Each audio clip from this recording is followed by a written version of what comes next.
ഓട്ടുപുലാക്കൽ വേലിക്കുട്ടി വിജയൻ എന്ന ഒ.വി. വിജയൻ മലയാള സാഹിത്യത്തിലെ ആധുനികതയ്ക്ക് അടിത്തറ പാകിയ എഴുത്തുകാരനും കാർട്ടൂണിസ്റ്റും ചെറുകഥാകൃത്തും നോവലിസ്റ്റും കോളം എഴുത്തുകാരനായ പത്രപ്രവർത്തകനുമായിരുന്നു.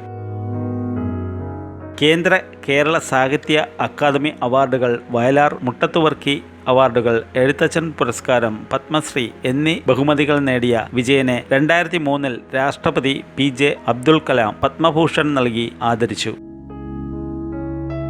1930 ജൂലൈ 2 പാലക്കാട് ജില്ലയിലെ മങ്കരയിലാണ് ഓട്ടുപുലാക്കൽ വേലിക്കുട്ടി വിജയൻ എന്ന ഒ.വി. വിജയന്റെ ജനനം. അച്ഛൻ വേലിക്കുട്ടി, അമ്മ കമലാക്ഷിയമ്മ, ഭാര്യ ഡോക്ടർ തെരേസ ഗബ്രിയേൽ. ഹൈദരാബാദ് സ്വദേശിയാണ്. ഏകമകൻ മധു വിജയൻ അമേരിക്കയിലെ ഒരു പരസ്യ കമ്പനിയിൽ ക്രിയേറ്റീവ് ഡയറക്ടറായി ജോലി ചെയ്യുന്നു. പ്രശസ്ത കവിയത്രിയും ഗാനരചയിതാവുമായ ഒ.വി. ഉഷ വിജയന്റെ ഇളയ സഹോദരിയാണ്. അവസാന കാലത്ത് പാർക്കിൻസൺസ് രോഗം ബാധിച്ചിരുന്ന വിജയൻ 2005 മാർച്ച് 30 ഹൈദരാബാദിൽ വെച്ച് അന്തരിച്ചു. മലബാർ സ്പെഷ്യൽ പോലീസ് എന്ന MSPയിൽ ഉദ്യോഗസ്ഥനായിരുന്നു വിജയന്റെ പിതാവ്. കുട്ടിക്കാലത്ത് അച്ഛൻ ജോലി ചെയ്തിരുന്ന മലപ്പുറത്ത് MSP ക്വാർട്ടേഴ്സിൽ ആയിരുന്നു വിജയൻ താമസിച്ചിരുന്നത്. അനാരോഗ്യം കാരണം 2ാം തരം മുതലേ സ്കൂളിൽ ചേർന്ന് പഠിക്കാൻ കഴിഞ്ഞുള്ളൂ. കുറച്ചുകാലം അരീക്കോട്ടുള്ള ഹയർ എലിമെന്ററി സ്കൂളിൽ പഠിച്ചു. 2ാം തരം കോട്ടയ്ക്കൽ രാജാസ് ഹൈസ്കൂളിലായിരുന്നു. 3ാം തരം കൊടുവായൂർ ബോർഡ് ഹൈസ്കൂളിൽ, 4ാം തരം മുതൽ 6ാം തരത്തിന്റെ മധ്യം വരെ പാലക്കാട് മോട്ടിലാൽ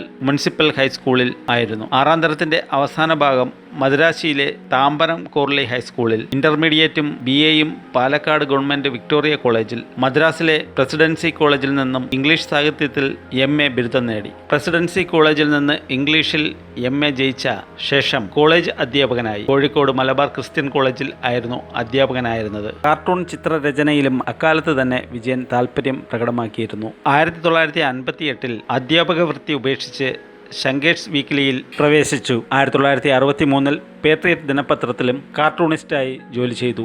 1967 മുതൽ സ്വതന്ത്ര പത്രപ്രവർത്തകനായി മാറി. Far eastern economic review, Hong Kong, political outlets, Hindu, Mathrubhumi, Kalakaumudi എന്നിവയ്ക്ക് വേണ്ടി കാർട്ടൂൺ വരച്ചു. കേരള കൗമുദിക്ക് വേണ്ടി ഇത്തിരി നേരം പോക്ക് ഇത്തിരി ദർശനം എന്ന കാർട്ടൂൺ പരമ്പരയും, ഇന്ദ്രപ്രസ്ഥം എന്ന രാഷ്ട്രീയ വിശകലന പരമ്പര മലയാള നാട് വാരികയിലും പ്രസിദ്ധീകരിച്ചു. മാതൃഭൂമി, ഇന്ത്യ ടുഡേ എന്നിവയിൽ എഴുതിയ പരമ്പരകളും പ്രശസ്തമാണ്. 1975 ഇന്ത്യയിൽ അടിയന്തരാവസ്ഥ പ്രഖ്യാപിച്ചപ്പോൾ നിശ്ചിതമായ വിമർശനം എഴുത്തിലൂടെയും കാർട്ടൂണുകളിലൂടെയും ആവിഷ്കരിച്ച ഇന്ത്യൻ എഴുത്തുകാരിൽ ഒരാൾ വിജയനാണ്. അതിന് തെളിവാണ് ഇത്തിരി നേരം പോക്ക് ഇത്തിരി ദർശനം എന്ന കാർട്ടൂൺ പരമ്പര. അടിയന്തരാവസ്ഥയെ പ്രവാചകതുല്യമായ ഉൾക്കാഴ്ചയോടെ ദീർഘദർശനം ചെയ്ത ധർമ്മപുരാണം എന്ന നോവൽ വിജയനെ മലയാളത്തിലെ എഴുത്തുകാരിൽ അനന്യനാക്കി. നോവലുകളും കഥകളും സ്വയം ഇംഗ്ലീഷിലേക്ക് വിവർത്തനം ചെയ്തു.